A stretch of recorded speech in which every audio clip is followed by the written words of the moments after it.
Good morning, everybody. Today is Tuesday, April 14th. Wishbone and I are happy you're joining us. Wishbone had a great walk this morning. It's going to be a beautiful day. So I hope that everything at home is going well, or we're being patient with each other and we're working through those processes. And if you're having any challenges or questions, please contact your teachers or principals or counselors directly so that they can help you fix the problems or address any concerns you have. And I would remind you that Monday through Friday, lunch is again being served. And you can also get breakfast with that. So you get a lunch and a breakfast. You drive through on Horsman Drive from 11 to 1. And it's at entrance C20 at the high school, right under the skywalk. So here's my daily reminder that we need to continue to do our part. We need to practice good hygiene. So wash your hands often for 20 seconds or longer. Hopefully, it's becoming a habit for everybody now, many times throughout the day. Cover your mouth or nose with your elbow or into a tissue if you sneezed or cough. Try to avoid touching your face whenever possible. Clean high touch surfaces often and practice good social distancing. So stay at home as much as you can. We can do this. Avoid public spaces. Keep at least 6 feet between you and others if you must go out. Don't attend any type of gatherings. And a reminder that when in public, you should wear a mask. It protects others and it protects yourselves. So, all the people that are working in our grocery stores and our pharmacies, it helps protect them. So, each morning we talk a little bit about stress, how stressful this situation is for us. Having to leave unexpectedly and disengage from your friends and your teachers, even if it's just for this short amount of time, can be very stressful. So I found 6 tips from Duke University about how to maintain your mental health and well-being during this time. So number one, maintain a normal routine to whatever extent possible. So keeping a regular schedule can be reassuring and it promotes both physical and mental well being. Number two, practice healthy habits and the kinds of self care that most benefit you. So, getting a healthy amount of sleep, eating well, moving, and exercising regularly all benefit you. Number three, take breaks to ease your mind and distract yourself when you start to worry. Go for a walk, watch a movie, try a meditation app, read a book. All those things that you get to do to take a break throughout your day or can be helpful than just working all the way through. And as we know, mindfulness and meditation can boost the immune system. So, meditation can reduce the cortisol in the system, which impacts our stress response system. Number five, avoid crowds, but do what you can to stay socially connected. So at home, learning can mean you might find yourself geographically separated from people you would normally see at school. Make an effort to connect with them through social media, through email, texting, and video calls. And six, we've talked about this a lot, seek news from reliable sources and only in moderation. As with all things, we often find ourselves over consuming news and updates. Try not to become too absorbed in that coverage for long periods of time and find opportunities to appropriately disconnect and take a break. So set limits for yourself and check in with yourself to see how you're doing. Have no doubt we are going to get through this. There are a lot of smart, energetic, and thoughtful people guiding us through this difficult time.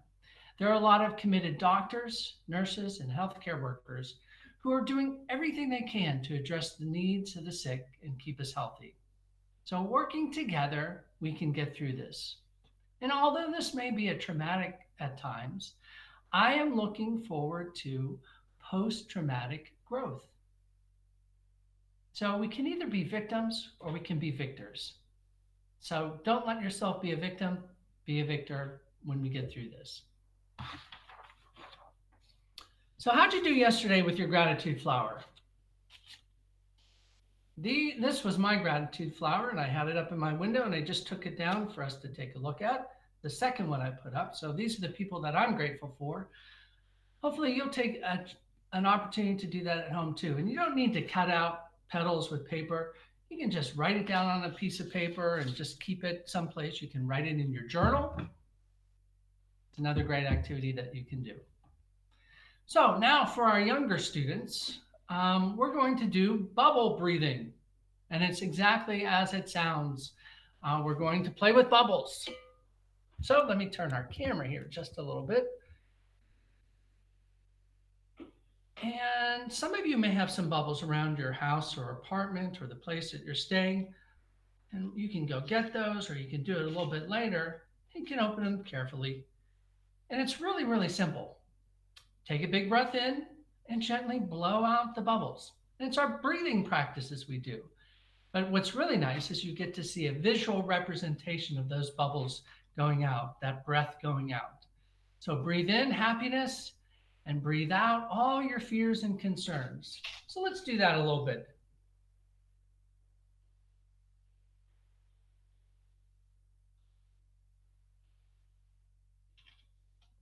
A big breath in and breathe out.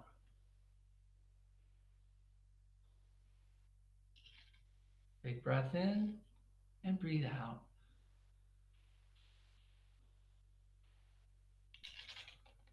Big breath in and breathe out.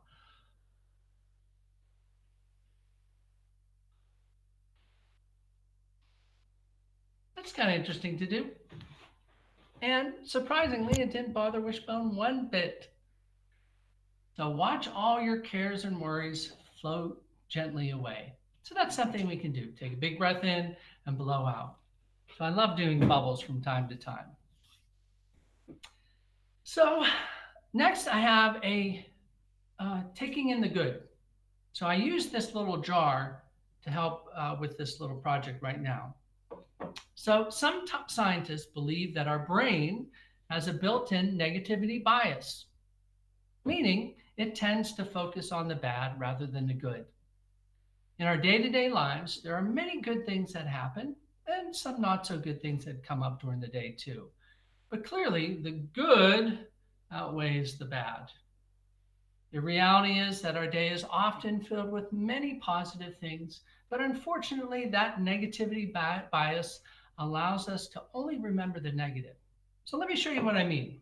So again, I'm going to use this jar, and I use as props, I have some red and green apples. Green meaning good, and red meaning not so good. So let's go through our day just a little bit. Wishbone climbs up in bed with me and cuddles right in next to me. That's a really good thing that happens to me that day. I climb out of bed, I'm walking around the bed, and doggone it, I stub my toe. So that's a little bad thing that happened to me, or not so good. I come downstairs and someone made coffee. That's a pretty good thing for me usually. So I put a green apple in there for something good that happened. Uh, it may be raining out. So I like it when it's a sunny day, but there's a little rain that happens sometimes too. And maybe Wishbone and I go out for a walk and we see some gratitude flowers. We see some teddy bears in the windows. We see some painted rocks that people put around. Uh, so very nice. A couple more good things that happen to us during the day. And maybe Wishbone chases a squirrel and pulls the leash a little bit. That may be not so good, but that's what dogs do. And then we come home and there's a nice card from someone in the neighborhood that sent me a card. So that's something very nice that happened. And I got a nice email from another friend. And I got a text from another friend making sure that I was okay. So that's kind of my whole day. And so as you can see, there's a couple not so good things that happen during the day. But the reality is, if we look at this, it's mostly green. So even though our brains may be hardwired with that negativity bias, the reality is our day's pretty good. So you could do the same. You don't have to have a jar with apples, but you can just write down good things that happen throughout the day and then make a line and then some not so good things that happen. And at the end of the day, you can look to see what your day was really like. So, can we break that negativity bias to remember that a lot of good things happen throughout our day and we need to be thankful for those? So, take in the good, deliberately seek out experiences that make you feel good each day. And let's see what your jar looks like. So, now it's time for a little meditation. And we meditate to calm our bodies and our minds. And we do it every day, just like we go to the gym, or we don't go to the gym. We work out every day and exercise every day to make our bodies stronger. And we do the same things with meditation to our minds. So every day we work out a little bit. So let's do a little meditation. And it's always an invitation. So if you're comfortable, you can join me, or if you just want to close your eyes for a few minutes and find some peace and calm, or if you just want to have a little quiet contemplation, or if you just want to pray for a few minutes, whatever you need for those few minutes, I invite you to do. So let's find a comfortable place to sit. Obviously, Wishbone has found a comfortable place to sit. Put your feet flat on the floor, sit up straight, and let's take a few deep breaths in through the nose and out through the mouth. In through the nose and out through the mouth. In through the nose and out through the mouth. Let's just check in with our bodies to see how they're feeling right now. Start at the top of your head. Go all the way to the bottom of your toes. Down your neck, your shoulders, your back. Wishbone. And when we get distracted, we come back to our breath.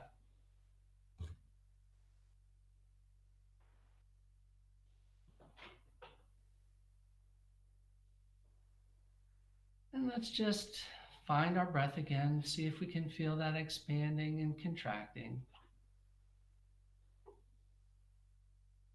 And again, when we get distracted, we come back to our breath.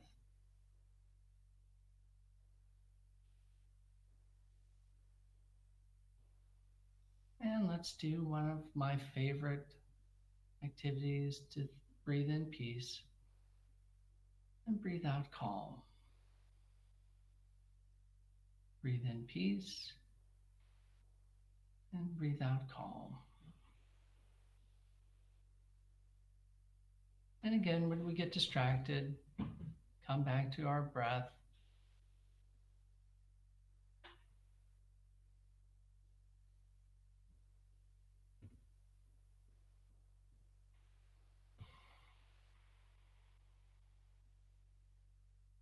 Just find quiet for a few minutes.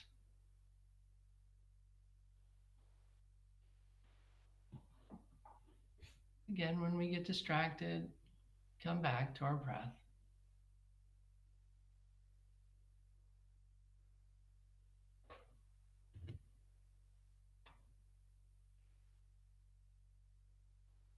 And let's take another deep breath through our nose and out.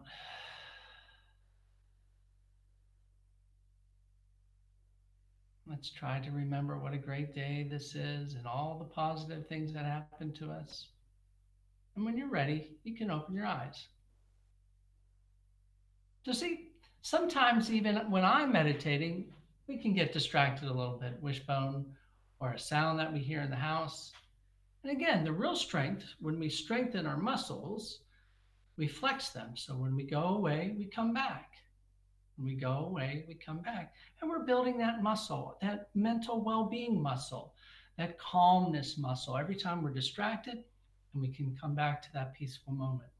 So that was a real good example of coming back to peace each time and the real power of meditation and calmness. So we end each day with a little mindful self-compassion. And this time I'm going to hold Wishy, and you can hug yourself or put your hand on your heart and repeat silently to yourself, may I be happy, may I be healthy, and may I be peaceful. Great, everybody. See you tomorrow. See you, Wish. Thank you.